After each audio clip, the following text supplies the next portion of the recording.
Hello, everyone. It's time for Vanished Chicagoland Stories, the podcast. I'm your host, Pete Costanis. This is episode 157, season 7. Today's date is August 16, 2022, and welcome to another episode. Today I will talk about vintage metal lunchboxes that featured TV shows, movies, pop culture, and I will talk about my memories of talk about my first lunchbox and other lunchboxes that I've seen over the years. And then I will talk about I will do a wrap up of last week's post on Vanished Chicagoland Facebook page. But right now, the show will go into a commercial break. And this program is brought to you by Ultra Band Roll-On. That is Ultra Band Roll-On. And here's a commercial from 1977. And the man that's speaking in the commercial, that is actor Don Galloway. He played Sergeant Ed Brown on the TV series Ironside with Raymond Burr, from the late 60s and early 70s. So just sit back and relax, and here we go. When you switch to Ultraban Roll-On, don't expect it to be just as good as your aerosol spray. Expect it to be better at keeping you dry. Better than Sure, better than Right Guard, better than Arid Extra Dry, better than Secret, better than any leading spray. So switch from your aerosol spray to Ultraban Roll-On and get an antiperspirant that's better at keeping you dry than any leading spray. Ultraban Roll-On, better at keeping you dry than any leading spray.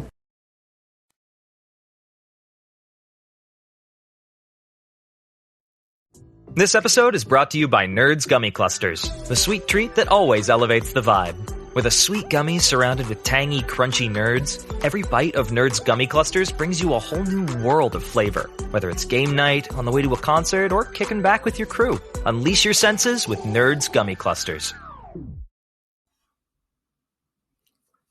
Okay, everyone, I am back. I hope you enjoyed the commercial for Ultra Band Roll-On. That's from Band Roll-On. It's still on the market. You can still find it drugstore, Walmart, Amazon. The funny thing about this Ultra Band Roll-On, it came first. I don't know which came first. I think first was Ultra Band 5000. Then it became then Ultra Band. Then it became Ultra Band 2 in the Roman numerals. So they keep changing that. The reason they call it Ultra Band was it kept you drier, it kept your armpits, so don't, you have that sticky feeling. Band Roll-On, it's been around since probably the 50s, 1950s. So it's, like I said before, it's still available. And they used to play commercials all the time for antiperspirant from like maybe the late 60s, mostly in the 70s and 80s. They did that. And, they were others like Arid Extra Dry, Menon, Secret, Soft and Dry, Sure. Yeah, remember those. Yeah, they played it all the time. Okay. All right, at the beginning of the program, I said I was going to talk about vintage metal lunchboxes. I'll talk about my memories, and I'll read off a few lunchboxes that featured with TV shows, movies, and pop culture.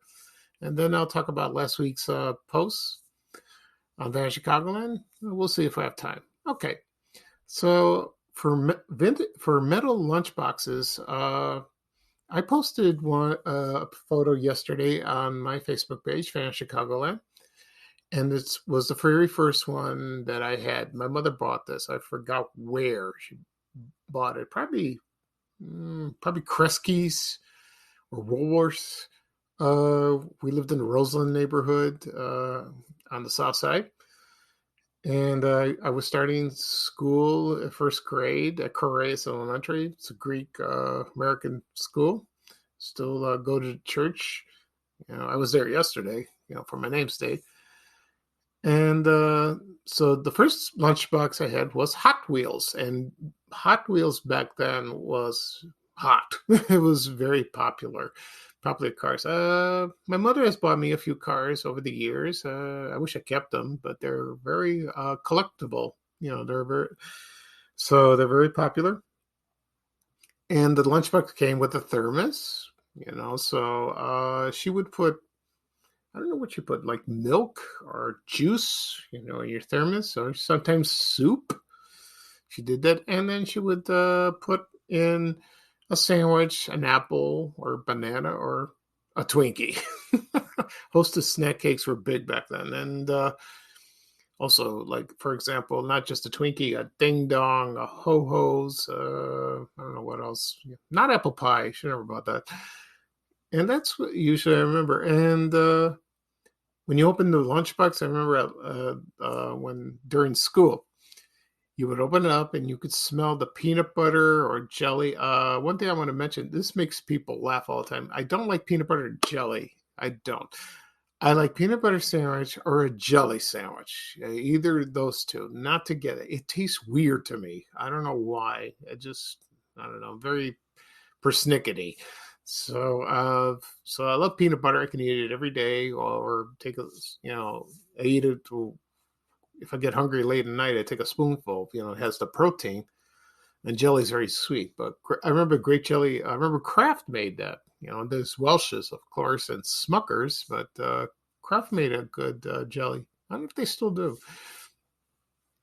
And then I noticed, like, other kids, their other lunchboxes. I don't think I saw other kids have the same one. Very rare. They had different ones. Let's see, and the ones I remember seeing were H&R Puffin stuff. The TV show from 1970. Richie Witchy Poo. Also Lidsville. So the Partridge Family, the Munsters, Bonanza, Mickey Mouse, which was my second one. It was the Mickey Mouse Club. And one of my brothers had H&R Puffin stuff. He had that. He also had Snoopy from Peanuts. He had that, and his the lunchbox was shaped like kind of shaped like his doghouse. It was yellow and had stripes, And I can't think most of the top of my head. So as the years gone on, when I got older, maybe about fourth to fifth grade, I stopped bringing the lunch box. So then I brought paper bags, and that's where you put your lunch in. And because it looks silly that, kids will make fun of you bringing your lunchbox. But it was cool when you were little and brought that. When I was at school, I had my lunch stolen various times. It was stupid. I don't know why. Most of the time I didn't have anything to eat. And back then, there weren't any restaurants to go, like fast food. Not around when I went to school. That was too hard. We had to stay in. And it was hard for me because I would just have breakfast in the morning, and then during the day, nothing until I went home, probably have a snack. I got home about between 3:30 and 4 o'clock by the school bus, excuse me.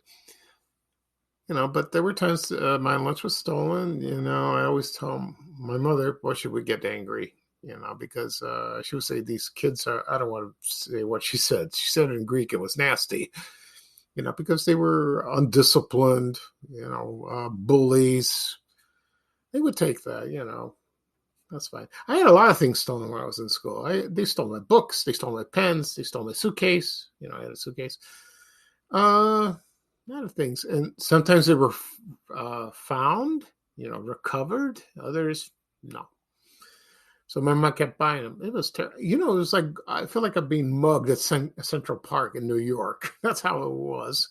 It was ridiculous, Anyway, back to the lunch boxes. I found a little history about that. And the first lunch box that was licensed was from 1935, and it featured Mickey Mouse and an air handle. But then starting in the 1950s, the first TV show that was used was Hopalong Cassidy, that starred William Boyd. And I've seen the show. I have it on DVD. It's a good Western. Back then, he was a very popular television star. And then later on, there was Roy Rogers and Dale Evans. They had their own TV shows, and then other TV shows followed. They really did, and they were used by metal. Then later, plastic and vinyl. The funny thing is, they used to in the old days. They used to call either lunchbox, lunch pail, lunch bucket, or lunch tin. You know, I think most I hear is lunch pail or lunch box. And the company Aladdin Industries, they were like the manufacturers of that. Okay, and then they changed it, and then most of the lunchboxes now they were foam insulated with foam or aluminum in the interior. Most plastic, but it's not fun because with a metal lunchbox, it makes a lot of noise when you place it on a desk like that. And some lunchboxes are very, they're a collector's item. And according to one source, there was when the Superman, the TV series, aired in the 1950s, there was one sold for auction for $11,500. That's a lot. Oh my God! And depends what condition it is. So that's kind of cool. It really is. Okay. So let's see. So I have a Facebook page called "I Had This Lunchbox Back in School." You can find it on Facebook. So I haven't posted anything in quite a while. So I will look at the photos that I have, and then I won't read all of them. Just maybe the ones that stood out, and then you can remember which lunchbox you had. Okay. So here we go. We had one from the Addams Family TV series from the 1960s. Well, no, this one was not from the 60s. Excuse me. This one was from the animated series in the 70s. I remember that. They used to appear in Scooby-Doo movies. The other one was Tarzan, of course. Let's see what else. Raggedy Ann and Andy, the anime series Underdog. Remember that? Also, Hong Kong Phooey. That was there was a dog. He was that was voiced by Scatman Crothers, if you remember him from Chico and the Man and The Shining. Also, they showed lunchboxes where they had motorcycles, racing cars, and all that. Walt Disney had Fire Engine. Excuse me. Also, there was DuckTales. Remember that show? Sesame Street. Smokey the Bear movies. There was the Disney animated movie Fox and the Hound, The Black Hole. Also, Mary Poppins. That one was very popular. It really was. And also, there was Mr. T, the anime series, not from the 18. Rambo. They showed us sports teams, also little sports leagues like the NHL or the National American Leagues in baseball, the NFL, what else? The NBA. They would show, you would have those. They were lunchboxes back then if you were a sports fan or you're into sports. Let's see. Also, Speed Buggy. That's another cartoon from the 70s. The other one from the 60s, I think this was in the 60s, is Johnny Lightning. Remember that? And from the 80s, California Raisins. Oh boy, that was bad. Also, Chitty Chitty Bang Bang, that was from the movie. There was Who Framed Roger Rabbit from the 80s. Also, they showed that's military related, like from the Army, the Navy, the Marines, and all that. Also from like the 70s variety shows, Donnie Marie, Rowan Martin's Laughing. They also had the Bee Gees. I remember that, it said disco like that. Also, Garfield. A lot of cartoons from Hanna-Barbera, like Snagglepuss, Huckleberry Hound, TV shows. The Brady Bunch had one. Oh, yeah, they had one too. Okay. Family Affair from the 60s, Little House on the Prairie. Charlie Chan and Amazing Chan Clan. That was the cartoon series from the 70s. Also, Knight Rider from the 80s. They go. Let's see what else. Also, they had for Mack trucks, like from the 70s with the CB radio. They had that. Also, they had plaid colored lunchboxes, like red, green. Remember those? Yeah, those are cool. Also, Kung Fu, The Rifleman, E.T., the movie, 1982 movie. Also, Marvel superheroes. Also, Pac-Man, from the video game, from the 80s. Let's see what else. Oh, there was a mailbox I remember. It's a U.S. mail. It was red, white, and blue. That one was kind of cool. I saw that in school one time. So that was kind of nice. Also, Hee Haw, The Jungle Book. There was one, excuse me. There was one lunchbox called Animal Friends. And it showed animals from the zoo. I remember that from the 70s. Yeah, it was kind of cool. Also, one from Max Headroom, Close Encounters of the Third Kind. Others, and also superheroes that I mentioned, like Marvel superheroes. There was also Superman, Wonder Woman, Batman from the 1966 series, if you remember that. The Archies, Voyage to the Bottom of the Sea, the Thundercats. Let's see, The Fall Guy, The Waltons, Buck Rogers of the 25th Century, The Lone Ranger, Annie Oakley, Get Smart. Also, Jabberjaw. That's on my cover photo of the Vanished Chicagoland page. I had this lunchbox back in school. You would do that. Also, they had Peanuts from Charlie Brown, Lucy, Snoopy, Woody Woodpecker, $6 Million Man, The Bionic Woman, and et cetera, et cetera, et cetera. And let's see. Yeah, I'll mention a couple. Also, they had Yellow Submarine from the Beatles, from the song and the movie. They had that. Okay, so that's what. So there were so many.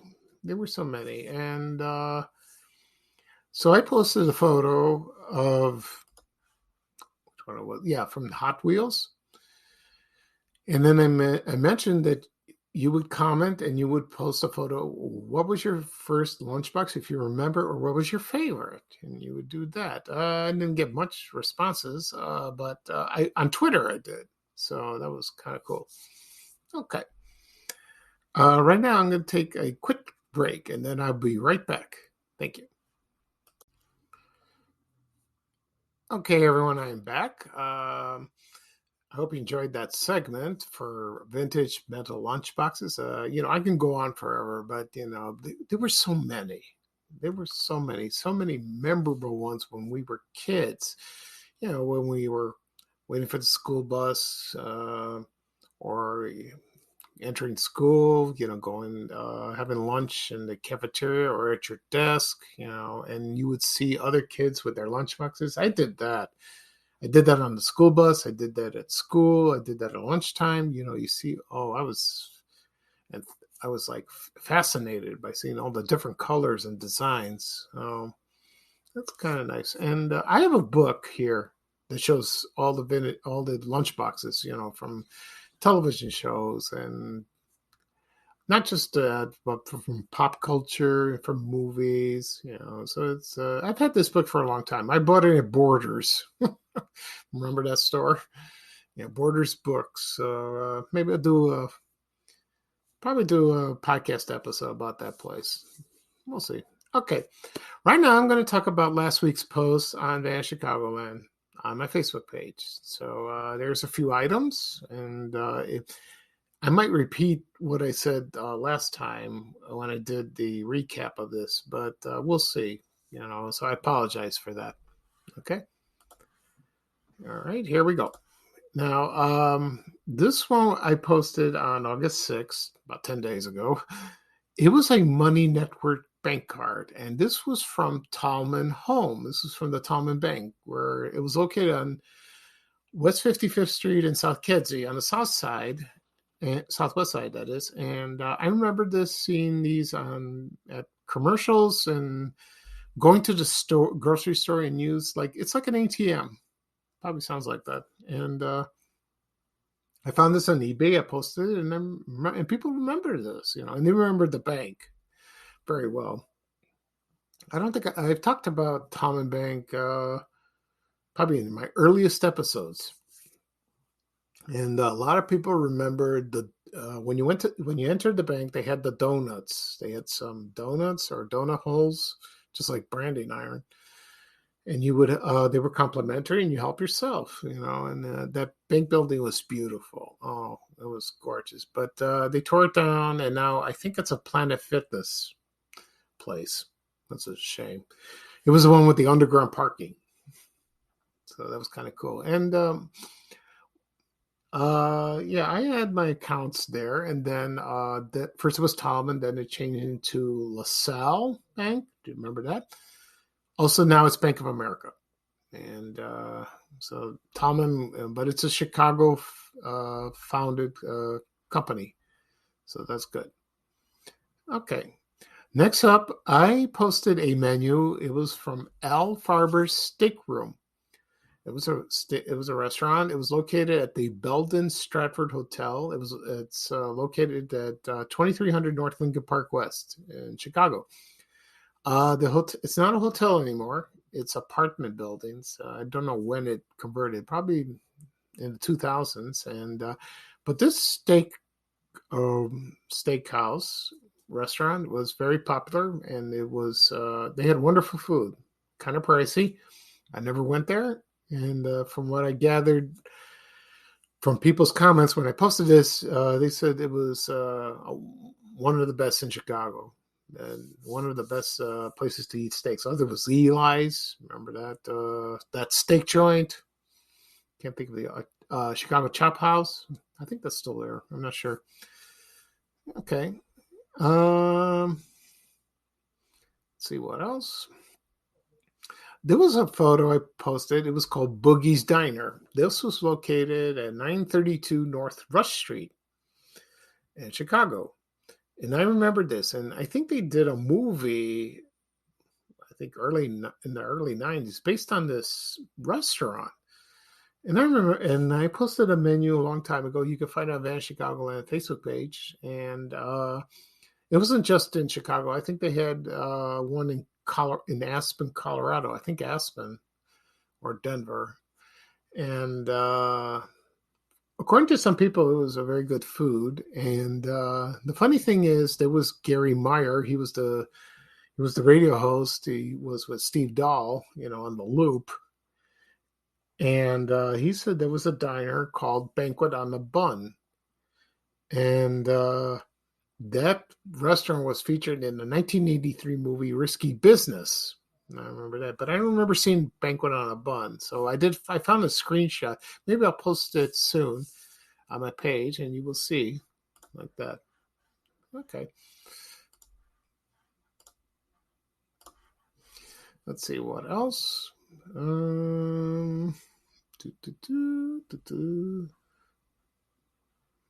Okay. Last week I posted a photo.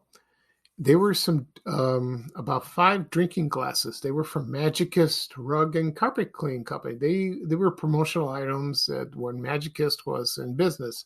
Of course, we all remembered the signs. They were shown on the expressways in Chicago, like for example on the Dan Ryan, on the Eisenhower, and the Kennedy. And I think I don't know which one was the most well known. Maybe on the Dan Ryan, or probably on I think all 3 of them were, but I think the one on the Dan Ryan was, because I remember that, because I live in the South Side. I remember that distinctly sometimes when I rode the L in the early days when we lived in Roseland. And it was kind of cool to see that sign at night, with the kissing lips, pucker up. And that was located on 85th Street.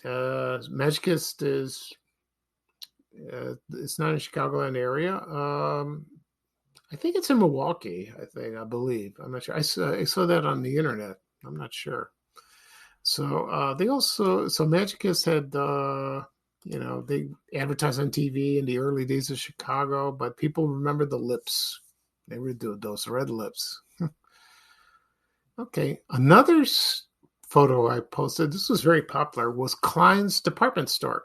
This was located at 131st Street and Southwestern Avenue in Blue Island. I never went to this store. I've heard of it, but I never did. But it was very popular. It was like Gately's or Gilmore's, like independently owned.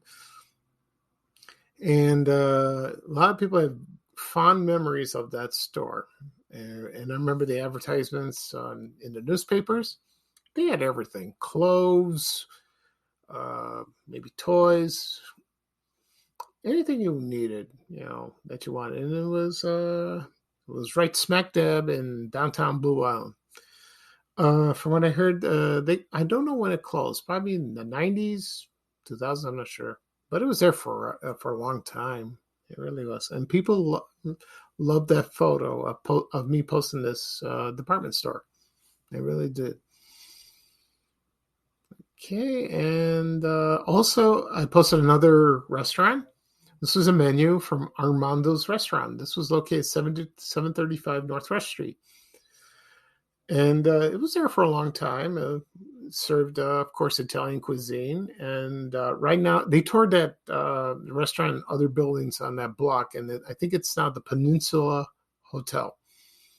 I never went to this restaurant, but I remember hearing about it. I think I saw it one day when I was in downtown in the 80s. I remember seeing it. They had a big letter A on it. That was kind of cool. Okay. Okay. This is kind of funny. The other day I posted it's not a phone booth, it's a phone kiosk. I got way ahead of myself. So, but you don't find many of the payphones anymore. There are a few that are operating, few are not. This one was near my house because I went to Best Buy to buy an accessory to my new MacBook Air. I bought a laptop for the first time. And I get gas from this on this corner at 87th Street and Central, and I always see that phone booth. And it used to be operating a long time ago. Now it's just standing there. It's just collecting dust. The change box has been ripped out, maybe by vandals, maybe by the phone company. I don't know. And some people, I don't know if there are phone booths in the airports like O'Hare or Midway. I don't know. I think they are. I haven't been to the airport in a while. But they're still available. Some of them are. And I read somewhere in New York, they removed the last one, the last payphone. That was like big news. Maybe there's still some there hidden. We don't know, but they're gone. They really are. Because almost everyone has a cell phone now. You don't need a payphone, except my mother. She doesn't believe in that, but she needs to call somebody. She has to borrow, I don't know, somebody's phone, or like when she goes to church, she has to go to the office to use it. But that's very rare. So she says she don't want it. Okay, and let's see what else. The last photo I posted was the Sears department store in Orland Square Mall in Orland Park, Illinois. Orland Park Square Mall opened around, I think, 76. And I remember the Sears store. And it was in 2 levels. I went to Orland Square Mall last Friday to buy the MacBook Air. I went to the Apple store. And I did see where Sears was located. And it's closed, it's boarded up. And there were plans to build a theater there. That was announced about, I don't know, 3 or 4 years ago, but the deal fell through. They weren't going to do it. I don't know why. Because in that area, they need a theater. There's one called Marcus Theater that's way south on LaGrange Road. I've been there. But I remember the Orland Theater. I think it was called Orland Square Theater, I believe it was called. I remember the first movie I saw was in 1978, Close Encounters of the Third Kind. I went to see it there, and it was beautiful. I remember that. I went with my brothers and some friends, and we went to see it. It was fun. It's a good movie. It still is, with Richard Dreyfuss and I think Terry Garr's in it. So that was fascinating. Okay. So that is all for today for this episode. I talked about vintage metal lunchboxes, my memories, and you saw lunchboxes of TV shows, movies, pop culture, etc. Also, I did a wrap up of last week's Vanished Chicagoland posts on my Facebook page. I will have another episode this weekend. We will see. Also, please follow and subscribe. This will be published later on whatever podcasts are available. Apple Podcasts, Google Podcasts, Amazon Music, Spotify. Also have a YouTube channel, Vanished Chicagoland Stories. It will be published later on. You can listen if you'd like on your phone, on your tablet, on your laptop, on your desktop, anywhere. And you can also listen to my previous episodes as well. Okay. So this is Pico Science, your host for Vanished Chicagoland Stories. Everyone have a wonderful day. The weather is gorgeous. So bye-bye for now for me. And here is Ray Rayner with a little traveling music saying bye-bye-bye. So take it away, Ray. Thank you, everyone. So long. We have to go. Bye, bye, bye.